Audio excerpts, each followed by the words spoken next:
Yako. Ato gobal. Iya dan sifti. A andi Setto Waɗi. Pare. Hey mo inki. Hey mo inki. Hey mo inki. Madalla. A wutto ake? Ai bido ya Malijan. Yawa. Shori. Bureje dai Mudi hujja. jando shori. To madalla. Salamu alaikum. Alaikum salam. Kai fe share. Da shoge. Yauro. Kai. Wai. Ko ai arda ko Ya onga duka ne. Aya sha do ya. Andi wato kanko maudo. Dole to wari. Ya do wara. Wara fauni. Allah wadda barka. No wali no shawri no gure de. Wadai sun fa. Alhamdulillah. No wali do fini. To jamu maduwa ga do. Jam. Alhamdulillah. Ko Andi hande ha.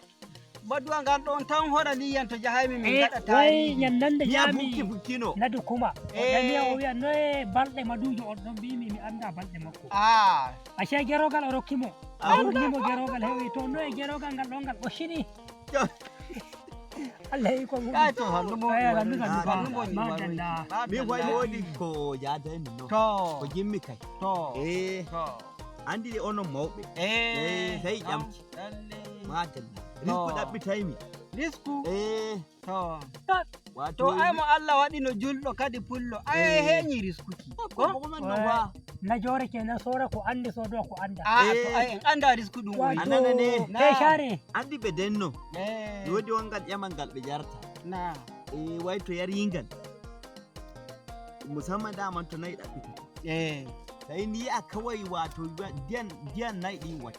Diyan nai wadata. Maggal garmi bo mi habata. Kai share yamangal o rokkiyam balde to ngada. O rokkiya wongal yamangal na'i. Na. Do jardumi diyan nan ko nan mi bi ko iboya der redu hedde na ko hore ayi di ungo. Allahu akbar. To gartumi denumi mi hedde shalake di gada. Shalake di gada. Joni jayinde gimmi mi so o kanyum gimmi mi wara mi jamma. Allahu akbar. Jayinde. Allahu akbar. Alifi aina ganar yamma. Wow, zali. To sabo ino adarbi. To an hoccoy gonga.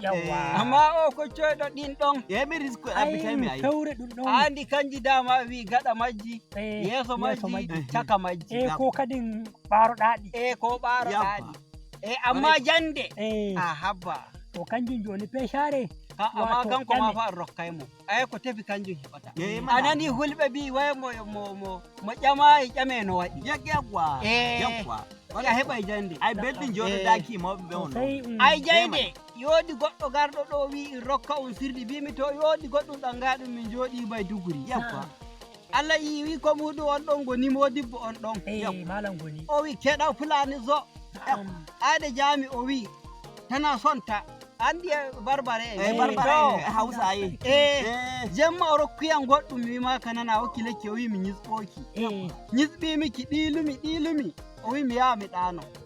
To mi rara alluwal nan kidi fini. Mi windingal fa rara na yangal. Ayde gari fini jami alluwal ngal ɗon darumi ga ko tsaf heni nan mi ko bindi ɗin ɗon ɗi joɗake. Anani ko hani. To jande nde hoɗante to Allah jaɓi. Alhamdulillah. Ay jande inde huɗɗi hoɗuki heta winde ɗalano. Alhamdulillah. O mi boyetti sosai. Yodi goɗɗo garɗo ɗo de dokkumo jande. Hanko jande nden de heƴimo. O wi'ande heƴimo no hon. To ne heƴimo bi'ade heƴi to na non de hañete. Jande Sudan de wari hoɗanimo. De Libya wari hoɗi. De Magariba wari hoɗi. A hefti ko? De yande Saudiya wari de hoppimo kalluɗum. To ba Canada ɗo o hañi. Be share. To de yake min on nami tekkuɗo. In kemmi jayde lesɗe ɗiɗi ma nde heƴi. To ɓernde go.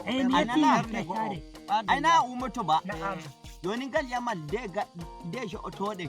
De sho'otoɗa rokkuma ngal naɗi. Yawa ngal naɗi. Ba jamal lagge saɗa ay. Mimi yaɗi duhuwa daga dow. Mi hawtete e Sambo. Sambo ngel kosangel nebban. Yodi on ngal ƴambal amma hay to mi yehi jemma mi yehi mi seɓoyi jammi. Seɓoyki jammi gonki dow burtol. Nagge ay hede bi'a wayyo Allah. Jemma kuma jammi. Jammi dow burtol kadi. Jammi ki senduki burtol. Huna burtol hirna burtol iki shaka. Kanki seɓoyta. A hawri ina